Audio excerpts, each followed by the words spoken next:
Apple tree തട്ടിപ്പ് കേസിലെ പ്രതിക്കൊപ്പം വേദി പങ്കിട്ടതിൽ സംഘാടകർക്ക് വീഴ്ച പറ്റിയിട്ടുണ്ടോ എന്ന് അന്വേഷിക്കുമെന്ന് വി.എം. സുധീരൻ. ജനപക്ഷയാത്ര പലരെയും അസ്വസ്ഥമാക്കുന്നുണ്ട്. ചങ്ങനാശ്ശേരിയിലെ കോഴ ആരോപണത്തിൽ പാർട്ടിക്കുള്ളിൽ ഗൂഢാലോചന നടന്നതായി സംശയിക്കുന്നതായി വി.എം. സുധീരൻ കോട്ടയത്ത് പറഞ്ഞു.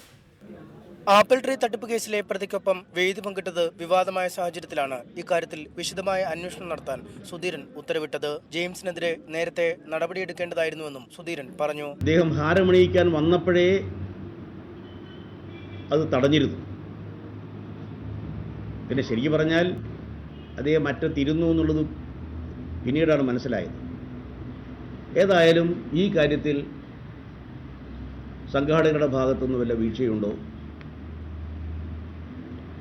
എന്താണ് ഇതിൽ സംഭവിച്ചത് എന്നുള്ളത് അതും പാർട്ടി അന്വേഷിക്കുന്നുണ്ട്. ശ്രീ ബാബു പ്രസാദിനെ തന്നെയാണ് ആ ചുമതല ഏൽപ്പിച്ചിട്ടുള്ളത്. ചങ്ങനാശ്ശേരിയിൽ ബാറുടമകളിൽ നിന്നും എക്സൈസ് ഉദ്യോഗസ്ഥൻ ഇടനിലക്കാരനായി പണം പിരിച്ചെന്ന ആരോപണത്തിൽ പാർട്ടിക്കുള്ളിൽ ഗൂഢാലോചന നടന്നെന്ന സൂചനയും സുധീരൻ നൽകി. സംഭവത്തിലെ ഗൂഢാലോചന കണ്ടെത്താനായി പോലീസിന് പരാതി നൽകിയിട്ടുണ്ടെന്നും അദ്ദേഹം പറഞ്ഞു. ഗൂഢാലോചന ഉണ്ട് എന്ന് സംശയിക്കാവുന്ന ഒരു സ്ഥിതിവിശേഷമാണ് ഇപ്പോൾ വന്നിട്ടുള്ളത്. ഏതെല്ലാം തലത്തിലാണ് ഇതൊക്കെ സംഭവിച്ചിട്ടുള്ളത് എന്നുള്ളത് പരിശോധനയിലൂടെ പറയാൻ പറ്റും. ജനപക്ഷയാത്രയിൽ പങ്കെടുക്കാത്തവരാണ് യാത്രയെ വിമർശിക്കുന്നതെന്ന് കെ മുരളീധരനെ പരാമർശിച്ച് സുധീരൻ പറഞ്ഞു. യാത്ര പലരെയും അസ്വസ്ഥമാക്കുന്നതായും അദ്ദേഹം ചൂണ്ടിക്കാട്ടി. റിപ്പോർട്ടർ, കോട്ടയം.